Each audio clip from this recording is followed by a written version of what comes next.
좀 고민이 됩니다. 네. 4월부터 6월까지 3개월 동안 배윤호 목사님께서 안식월에 이제 들어가셨습니다.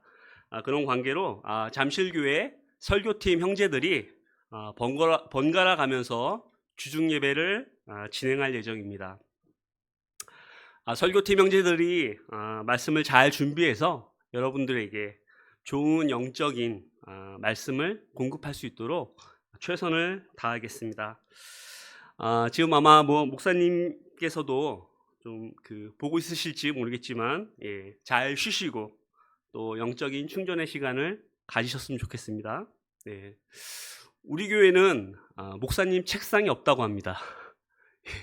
3개월 동안 자리를 비우셔도 책상을 뺄 일이 없습니다. 네, 농담이고요. 죄송합니다. 네,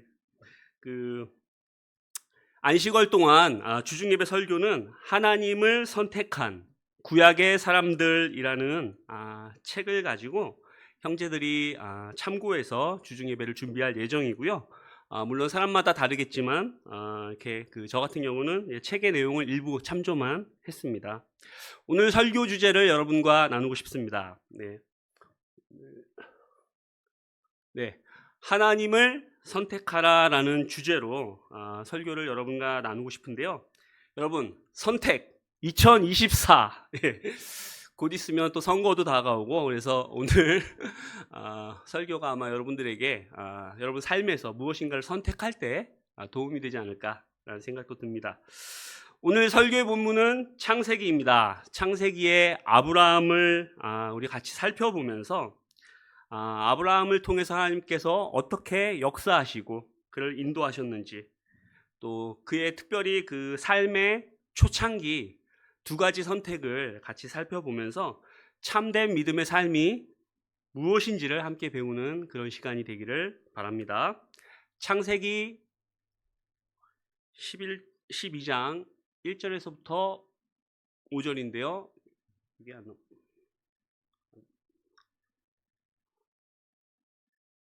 넘어가네요. 됐네요. 예, 창세기. 여기 켜야지. 죄송합니다. 네. 창세기 12장 1절에서부터 5절 읽겠습니다. 네. 주님께서 아브라함에게 말씀하셨다. 나는 내가 살고 있는 땅과 내가 난 곳과 너의 아버지의 집을 떠나서 내가 보여주는 땅으로 가거라. 내가 너로 큰 민족이 되게 하고 너에게 복을 주어서 내가 크게 이름을 떨치게 하겠다. 너는 복의 근원이 될 것이다.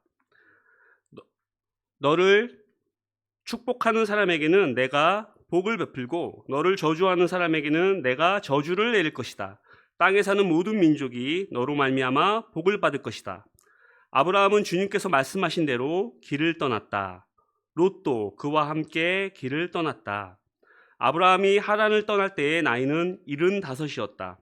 아브라함은 아내 사레와 조카 롯과 하란에서 모은 재산과 거기에서 얻은 사람들을 거느리고 가나안 땅으로 가려고 길을 떠나서 마침내 가나안 땅에 이르렀다.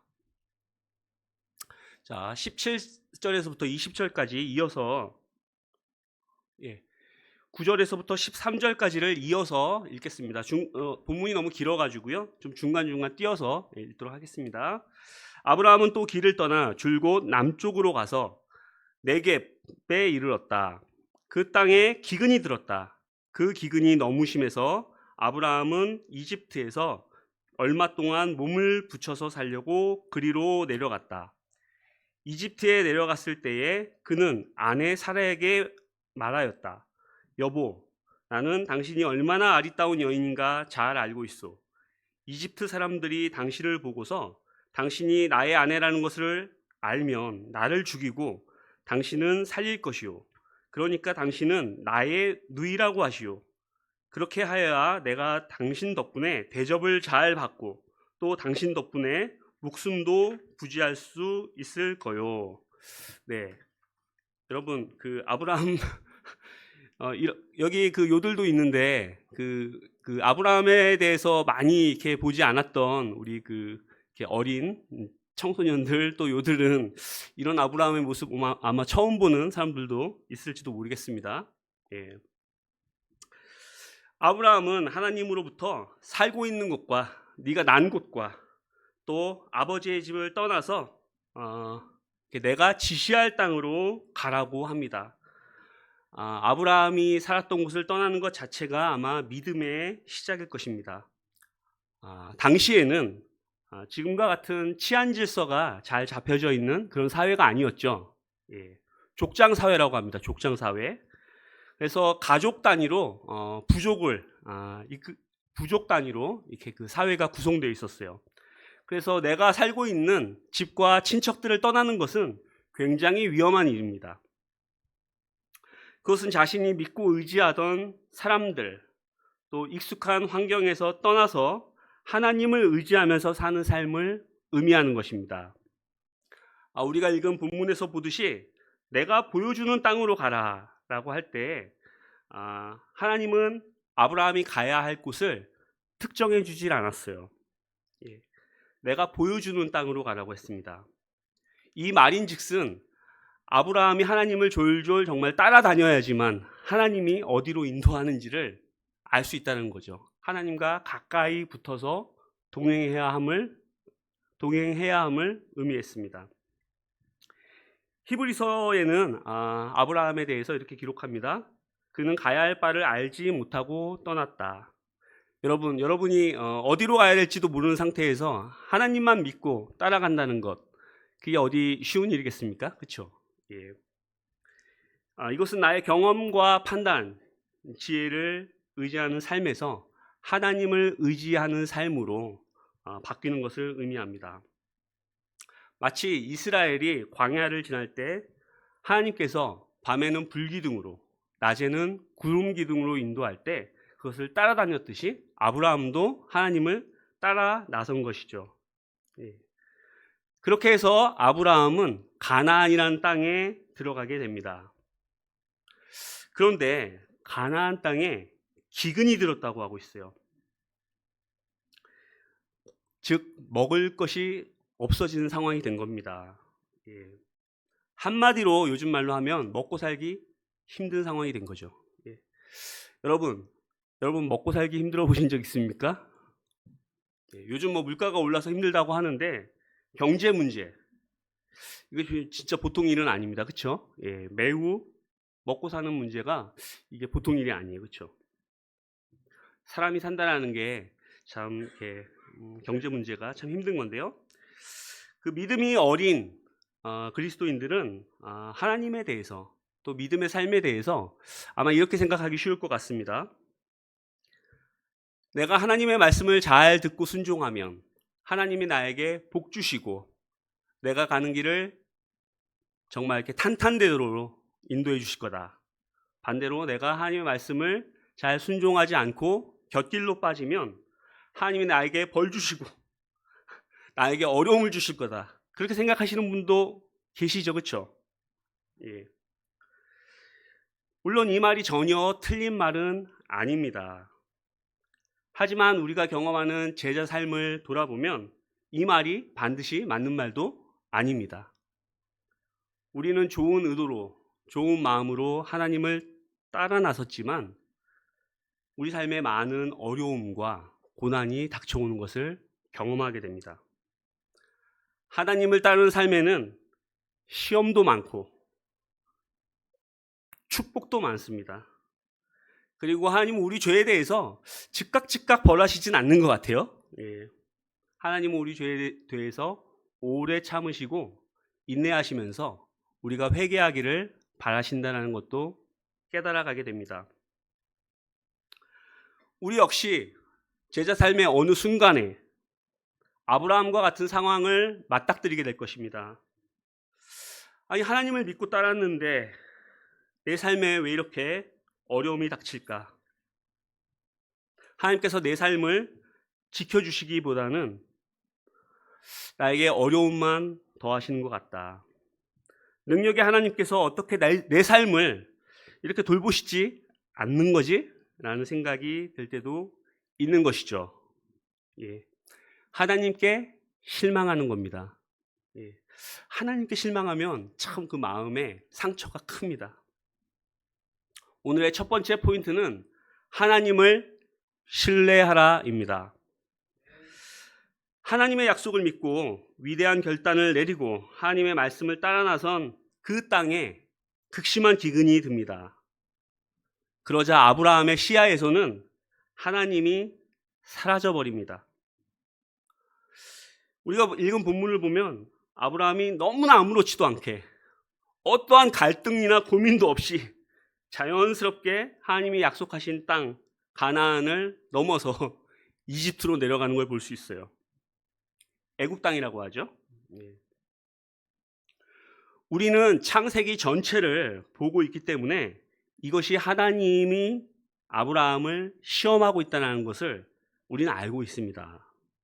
하지만 우리가 아브라함의 입장에 한번 서본다고 생각해 보십시오. 내가 하나님을 따라 나섰더니 내 삶이 꼬여버렸네 라고 생각할 겁니다.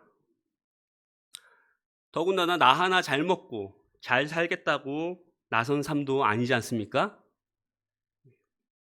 하나님께서 인도해 주셔서 간 곳에 웬 기근이 찾아온 걸까요? 아브라함은 그의 앞에 큰 어려움에 완전히 압도되어 버립니다. 그 결과 아브라함은 하나님이 시야에서 완전히 사라지고요. 그의 결정에 하나님의 뜻이나 인도는 안중에도 없습니다. 우리를 둘러싼 안 좋은 환경이 우리가 보는 하나님보다 크게 보일 때 우리는 하나님을 볼 수 없게 되는 것입니다. 하나님께 묻고 듣기보다는 그냥 먹고 살기 좋은 곳을 찾아 그냥 애굽 땅으로 내려가 버립니다. 하나님의 뜻이 전혀 고려되지가 않는 것이죠. 우리는 아브라함이 믿음의 조상이라고 얘기하지 않습니까? 하지만 성경이 말하는 아브라함은 그다지 믿음의 조상 같지는 않아요. 그렇죠?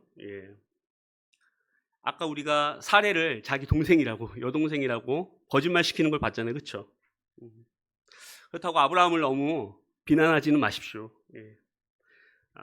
시험이 닥치면 우리도 그럴 수 있습니다. 그리고 우리 삶의 시험은 100% 오게 되어 있습니다. 그것은 상수입니다. 상수. 여기서 우리는 하나님 안에서 겪는 시험과 고난의 목적을 우리가 알아야 될 필요가 있습니다.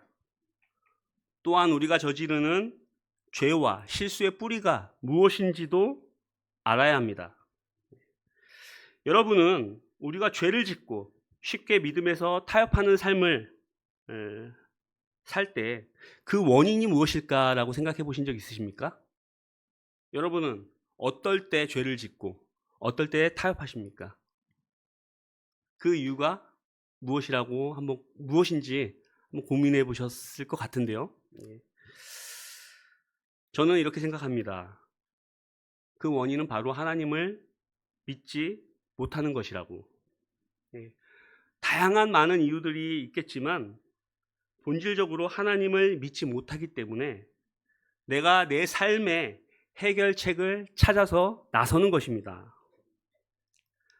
하나님께서 선택해서 부르신 자녀들에게 그의 삶의 모든 필요를 채워주시고 나에게 가장 알맞은 길로 인도해 주실 거라는 신뢰가, 그러한 믿음이 없을 때에 우리의 마음은 조급해지고 스스로 내 살 길을 찾아서 떠나는 것입니다. 그 결과 아브라함은 어떤 선택을 내렸나요? 하나님께서 보여주신 가나안 땅에 기근이 들자 애굽 땅으로 내려가 버립니다. 하나님께서 명하신 땅의 경계를 벗어나게 되자 아브라함의 마음속에는 두려움과 불안이 밀려오게 됩니다. 그래서 아내인 사라에게 거짓말을 시키죠. 아브라함 오빠라고 해봐. 나에게 오빠라고 불러봐. 지금부터 연습하는 거야. 이러면서 아내에게 오빠라고 시키고, 그 사례의 미모가 너무나 예뻤는지 그 가나안 땅을 벗어나서 애굽 땅으로 내려가게 되면 그곳의 사람들이 나를 죽이고 당신을 차지하려고 할 거라고 두려움이 생깁니다. 이럴 때 이런 남자를 뭐라고 해야 됩니까? 모질이라고 해야 될까요? 이렇게 비겁하고 용기 없는 남자를 믿고 따라가는 자매는 없겠죠. 그렇죠? 하지만 너무 놀라지 마십시오. 이거는 1탄에 불과합니다. 아브라함은 창세기 20장 가면은 또 한 번 아내를 동생이라고 여동생이라고 속이는 또 똑같은 거짓말을 또 합니다. 그렇죠? 여러분 알고 계시죠? 예. 아비멜렉에게요. 성경을 읽으면 정말 놀랄만한 구절이 있습니다. 여러분 읽으면서 이상하게 생각하셨을지 모르겠는데요. 아내 사례의 반응이 없습니다. 아브라함에게 화도 안 내요. 그런 구절이 나오질 않아요. 아내로서 받았을 상처가 분명히 엄청 컸을 텐데 왜 아무런 구절도 없을까? 사례의 반응이 성경에 나오지 않을까? 오히려 침묵이 더 큰 말을 하고 있는 것이 아닐까라는 생각이 듭니다. 우리는 너무 쉽게 조급해지고 멀리 내다보기보다는 당장 눈앞에 보이는 쉽고 빠른 결정을 합니다. 하나님이 하실 것을 기다리는 것은 너무나 고통스럽고 너무나 오랜 시간을 인내해야 되지 않습니까? 그렇죠? 요즘같이 즉각 원하는 것들이 배달되고 바로 찾아서 볼 수 있는 세상에서는 참 인내라는 덕목을 우리가 키워가는 것이 매우 어려운 것 같습니다. 그렇죠?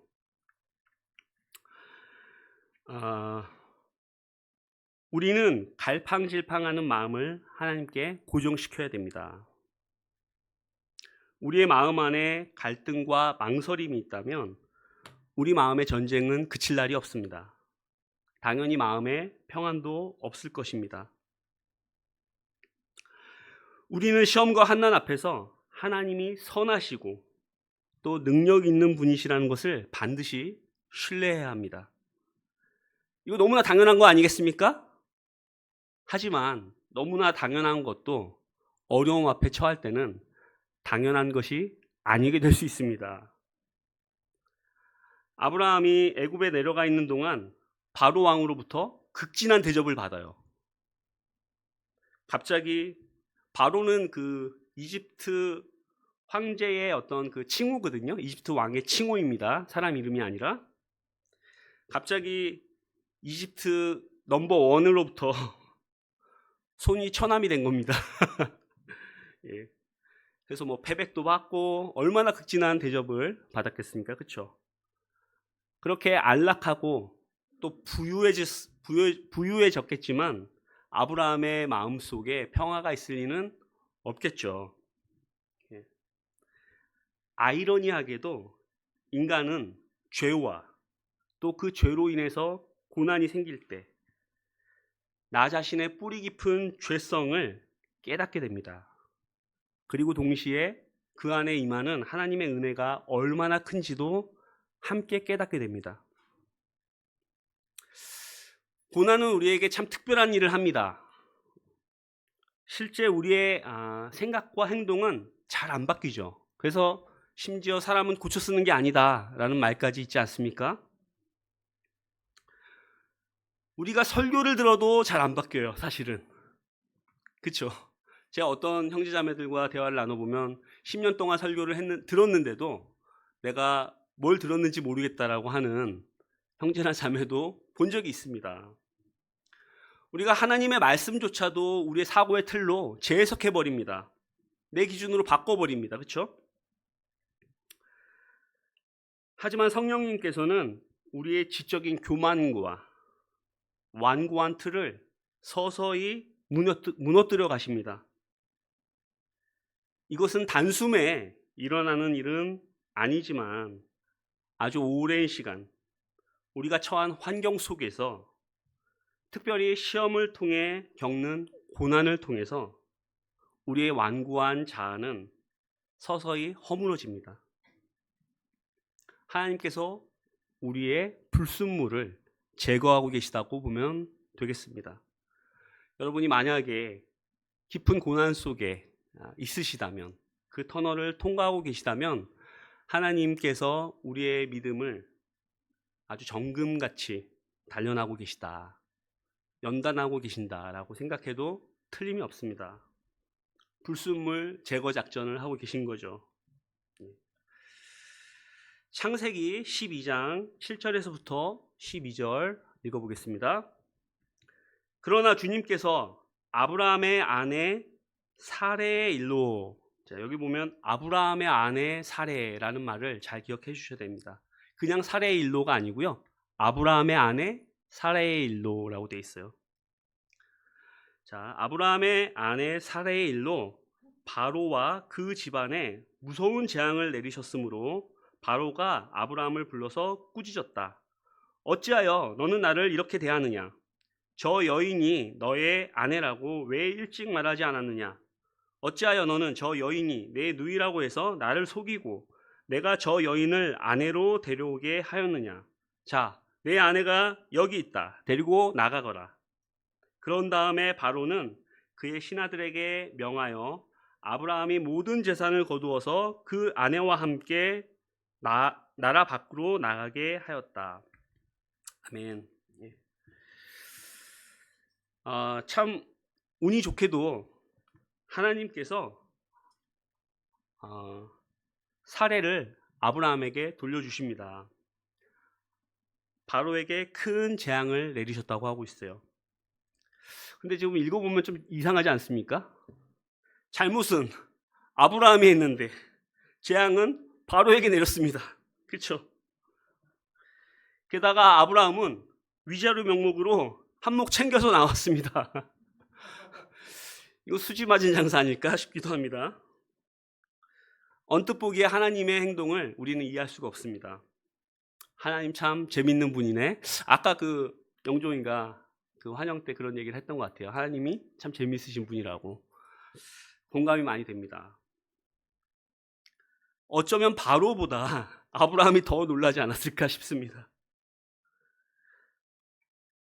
하나님은 이 경험을 통해서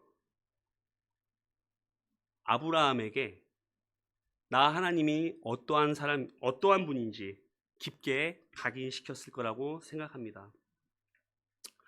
여러분, 하나님이 왜 그러셨을까요? 왜 잘못은 아브라함이 하고 벌은 바로가 받는지 궁금하지 않으십니까? 아까 전에 그 아브라함의 아내 사레일로라고 했을 때 아브라함의 아내, 아브라함 때문입니다. 아브라함과 맺은 언약이 있기 때문입니다. 아브라함과 맺은 언약의 내용을 다시 한번 볼까요? 제가 읽어보겠습니다. 12장 2절인데요. 내가 너로 큰 민족이 되게 하고 너에게 복을 주어서 내가 크게 이름을 떨치게 하겠다. 너는 복의 근원이 될 것이다. 너를 축복하는 사람에게는 내가 복을 베풀고 너를 저주하는 사람에게는 내가 저주를 내릴 것이다. 아멘. 생각해 보십시오. 자기 아내를 다른 남자에게 빼앗긴 남자가 복의 근원이 될 수 있겠습니까? 사레가 바로의 아내가 되었다면 아브라함이 큰 민족의 조상이 될 수 있었겠습니까? 하나님께서는 아브라함과 맺은 언약을 기억하시고 그 약속을 지키시는 거예요. 하나님은 아브라함과 맺은 언약을 신실하게 지켜가십니다. 우리 로마서 같이 공부하시는 분들 계시죠? 하나님의 의, 그 의, righteousness라고 하는데요. 그걸 뭐라고 했죠? 하나님의 언약적 신실하심. 여러분 기억하십니까? 안 들으시는 분이 많으셔가지고. 네. 아브라함은 믿음이 하나님의 언약적 신실하심을 통해 만들어진다는 것을 보여주는 아주 좋은 본보기입니다. 아브라함이 이와 같은 시험을 거쳐서 결국에는 자신의 아들을 하나님께 바칠 수 있는 믿음으로까지 성장해 나아갑니다.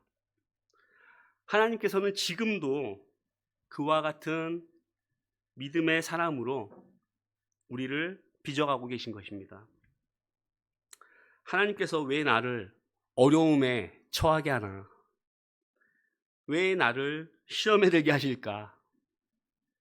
의문이 드는 시간이 찾아올 것입니다. 그때 이것을 꼭 기억하셨으면 좋겠습니다. 하나님께서는 나를 정금같이 연단하고 계신다. 언약에 신실하신 하나님께서 나를 향한 계획을 이루어가고 계신다고 믿으시길 바랍니다. 우리는 많은 경우 아브라함처럼요, 하나님께 신실하지 못하지만 하나님은 언제나 신실하십니다. 우리의 죄와 실패 속에서도 우리가 포기하지 않을 수 있는 이유는 하나님께서 우리를 포기하지 않으시기 때문이죠.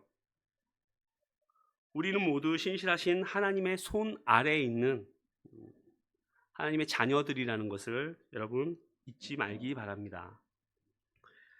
시험과 고통의 때에도 하나님은 선하고 능력 있는 분이심을, 그런 하나님이 내 삶을 지키고 인도하고 계심을 신뢰하기 바랍니다. 아브라함에게 그랬던 것처럼 우리에게도 똑같은 약속이 주어져 있습니다. 여러분 기억나시는 구절 많으시죠? 마륙삼삼 기억나시죠? 예. 내가 세상 끝날까지 너와 함께 하겠다고 약속하셨던 하나님의 언약 여러분 기억하십니까? 네.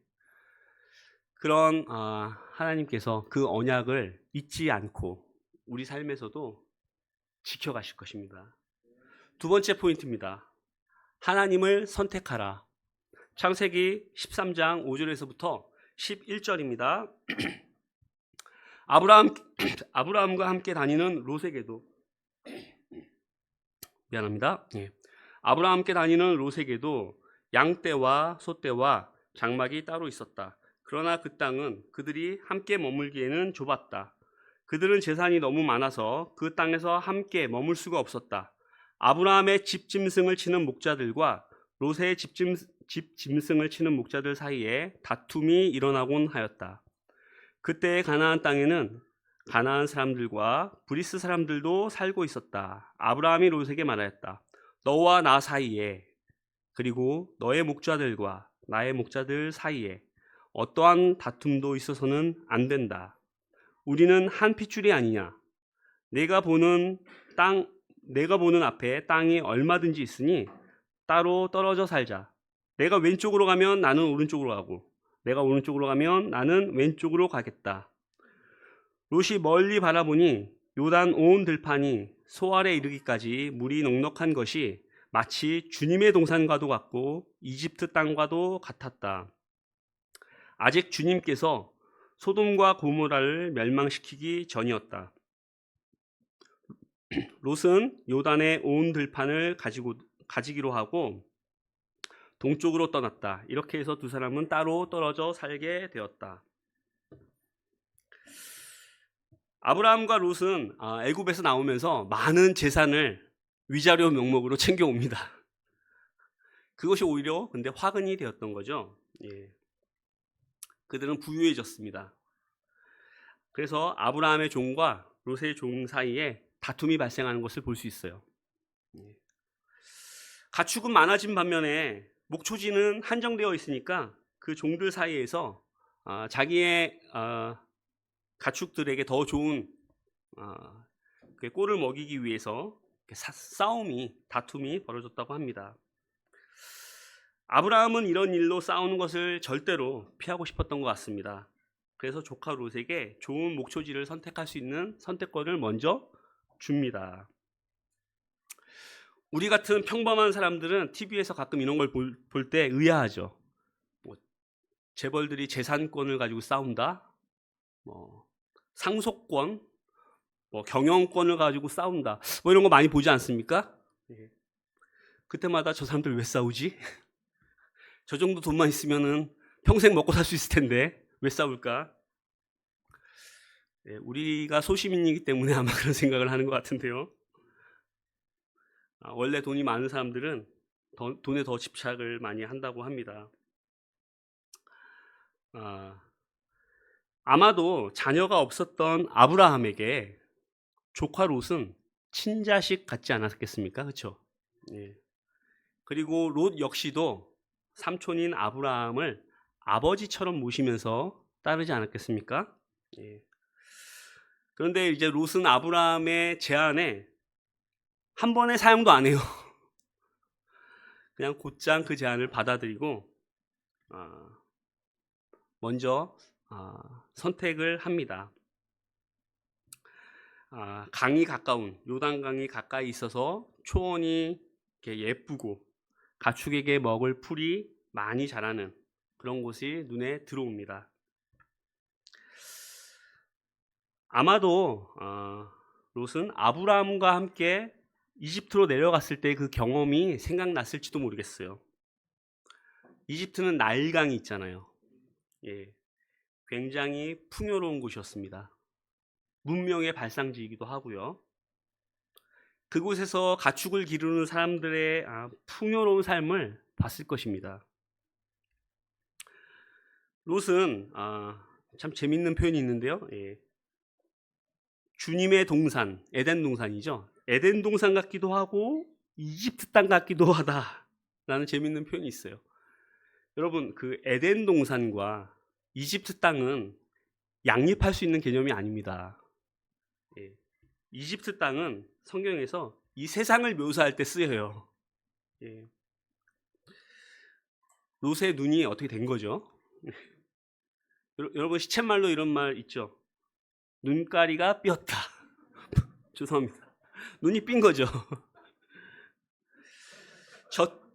이런 거에서 웃으시네.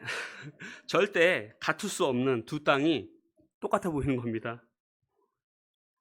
내 눈에 좋아 보이는 땅이 하나님께서 허락하신 땅처럼 보이는 거예요.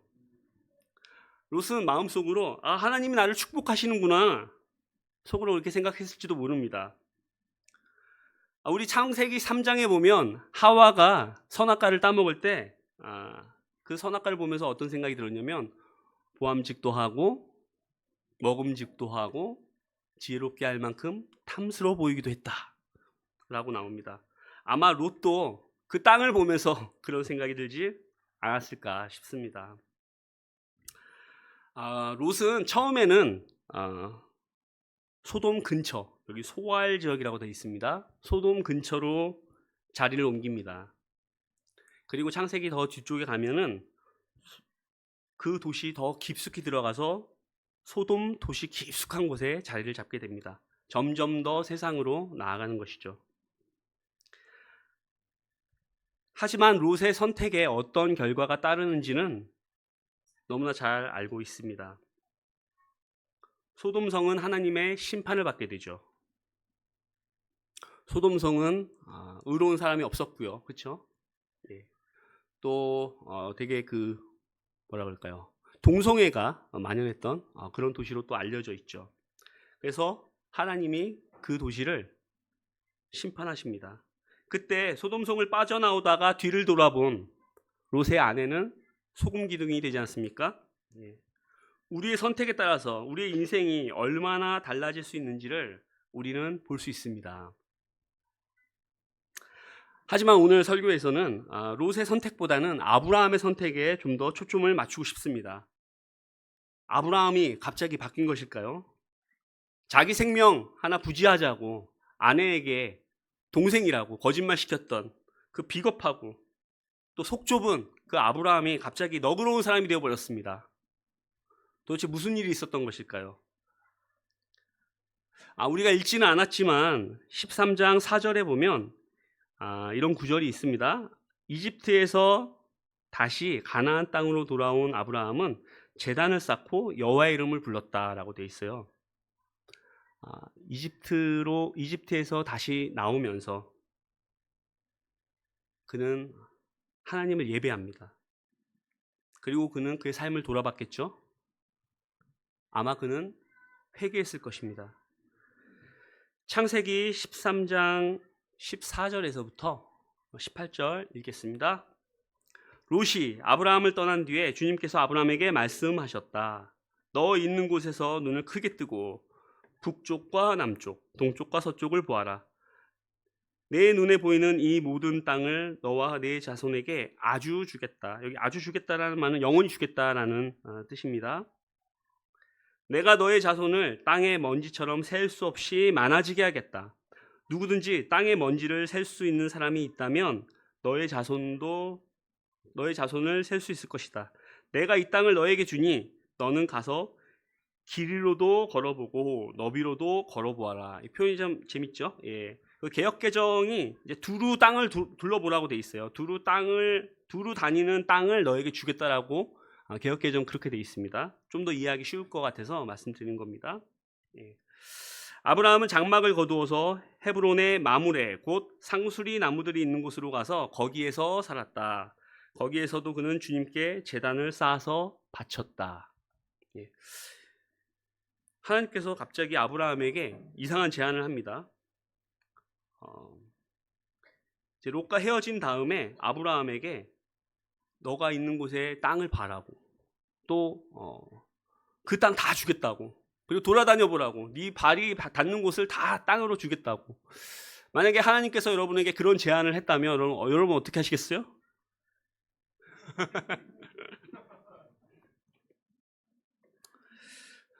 생각해 본 적이 없죠. 갑자기 하나님이 왜 이러실까? 아브라함이 조카에게 양보를 했더니 하나님이 이렇게 칭찬해 주시려고 나한테 이런 것을 다시 주시는 이런 제안을 약속을 주시는 것일까? 아마 이렇게 생각하지 않았을까요? 예. 그 약속은 과연 무슨 의미였을까요? 이 책의 저자는 이렇게 얘기합니다. 하나님께서 아브라함을 한번 테스트해 보는 거라고 얘기해요. 예. 아브라함의 마음속에 있는 애굽 땅에서의 삶의 방식에 대한 욕망을 넌지시 한번 테스트해 보시는 것입니다.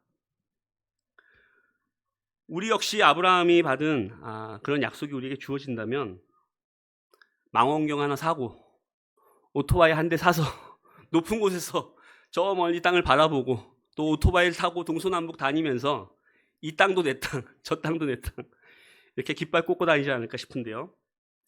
우리가 제자로 산다고 하지만 우리의 마음속에 탐욕이 있지 않습니까? 예. 이쯤에서 우리는 우리 삶에서 우리가 내린 결정과 선택에 대해서 한 번쯤 돌아볼 때가 되었습니다. 그것이 좋은 선택이었을 수도 있고 반대로 나쁜 선택이었을 수도 있죠. 예. 심지어 최악의 선택이었을 수도 있습니다.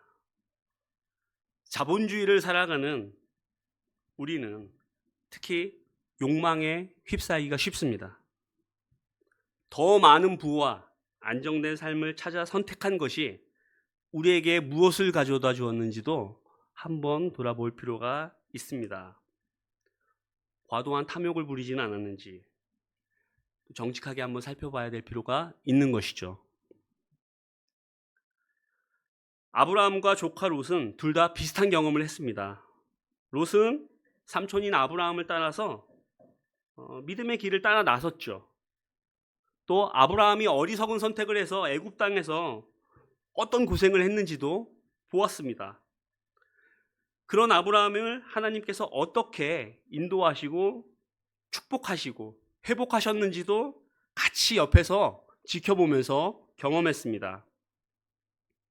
둘 다 같은 경험을 했지만 서로 다른 선택을 한 것입니다. 롯은 풍요와 번영의 길을 선택했습니다. 눈에 보이는 화려한 것들을 쫓아 떠나갔습니다. 어쩌면 경험으로부터 어떤 것도 제대로 배우지 못한 것입니다. 반면 아브라함은 약속받은 땅을 보다 많이 차지하기 위해서 노력하지 않았습니다. 대신에 하나님께 제단을 쌓아서 바쳤다라고 되어 있어요. 아브라함은 하나님 한 분만으로도 충분하다는 것을 깨달았습니다. 하나님의 성품을 알게 되고 경험한 것입니다.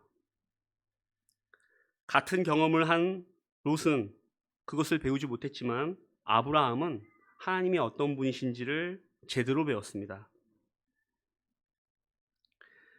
여러분이 경험한 하나님은 어떠한 하나님이십니까? 과거에도 나를 건지신 하나님, 그 하나님은 오늘도 내일도 똑같으신 분입니다. 하나님께서 지금까지 내 삶을 지키시고 보호하셨다면 내일도 모레도 하나님은 그렇게 하실 것입니다. 지금까지 하나님이 나를 잘 먹이고 잘 입히셨다면 내일도 하나님은 그렇게 하실 것입니다. 애굽의 경험을 통해 하나님이 손길이 언제나 함께한다는 것을 깨달은 아브라함은 더 이상 많은 소유가 필요하지 않았습니다. 내 인생이 하나님의 손 아래에 있다는 것을 깨달은 아브라함은 드디어 믿음을 가지게 된 것입니다. 그리고 믿음의 선택을 할 수 있게 된 것입니다. 우리는 우리가 내린 잘못된 결정으로부터 교훈을 얻어야 되죠. 그것은 지혜롭고 현명한 일입니다. 그러나 다른 어떤 이유에서보다도 하나님을 사랑하기 때문에, 하나님을 신뢰하기 때문에 하나님께서 기뻐하시는 선택을 하게 되길 바랍니다. 아브라함은 헤브론에 올라갔다라고 하고 있어요. 헤브론은 가나안에서 가장 지대가 높은 곳이라서 가축도 살 수 없는 곳이라고 합니다. 기를 수가 없대요. 그리고 헤브론은 이런 뜻이 있다고 합니다. 교제의 자리, 연합의 자리, 하늘과 땅이 맞닿는 곳. 당시 가나안 사람들의 인식 속에 헤브론은 하나님, 그들에게 신이었겠죠. 신을 예배하는 곳으로 인식되었다고 합니다. 아브라함은 헤브론에 올라가 하나님을 예배한 것입니다. 무엇이 중요한지 아브라함은 너무나 잘 알고 있었고요. 아브라함은 하나님과 교제하는 자리로 나아간 것입니다. 설교를 마쳐야 될 것 같습니다. 형제자매 여러분, 모든 선택은 결과를 남깁니다. 그렇죠? 어떤 선택은 별로 중요하지 않은 선택일 수도 있어요. 소고기를 먹을까? 돼지고기를 먹을까? 그건 중요하지 않습니다. 그렇죠? 그러나 어떤 선택은 인생을 완전히 바꿔놓습니다. 여러분, 그 순간의 선택이 10년을 좌우한다, 그런 광고 문구 보시면은 오래 사신 겁니다. 네. 이게 대학생들 모르잖아요. 그렇죠? 여러분은 헤브론에 머무시겠습니까? 소돔에 머무시겠습니까? 헤브론에 머무는 삶은 우선순위를 하나님께 두는 삶입니다. 소돔은 하나님의 백성으로 산다고 하면서 세상의 삶의 방식을 따라가는 삶입니다. 그 결과가 어떻게 될지는 잘 모르겠어요. 너무나 불확실합니다. 말씀은 하나님을 믿는 사람이 극소수라고 얘기하고 있어요. 예수님 역시도 이 길은 좁은 길이라고 말씀하셨습니다. 우리는 오늘 아브라함의 삶을 통해 정말 믿음이 무엇인지 살펴보았습니다. 그는 결코 완전한 사람도 아니고요, 성인도 아니었습니다. 우리와 비슷합니다. 아브라함처럼 설령 우리가 하나님을 따르는 삶에서 수많은 실패를 경험했다고 하더라도 상관없습니다. 신실하신 하나님은 우리의 성공이나 실패와 상관없이 우리를 항상 신실하게 인도하고 계십니다. 그리고 우리는 아브라함처럼 다시 하나님을 선택할 수 있습니다. 하나님은 우리가 사고 칠 거 알고 있습니다. 그리고 하나님은 필요하면 뒷수습도 잘 해주십니다. 그렇다고 너무 뒷수습하실 일을 많이 만드시진 않길 바라겠고요. 우리는 하나님께 신실하지 못할지라도 하나님은 신실함이 없어지지 않습니다. 하나님께서는 여러분의 삶을 책임져 주실 것입니다. 그러니까 안심해도 됩니다. 하나님을 신뢰하시고 과감하게 하나님을 선택하시기 바랍니다. 먼저 하나님을 선택하는 사람은 그 다음에 어떤 것을 선택해도 안전합니다. 왜냐하면 하나님과 깊게 교제하는 사람이기 때문입니다. 이상으로 오늘 설교 마치겠습니다.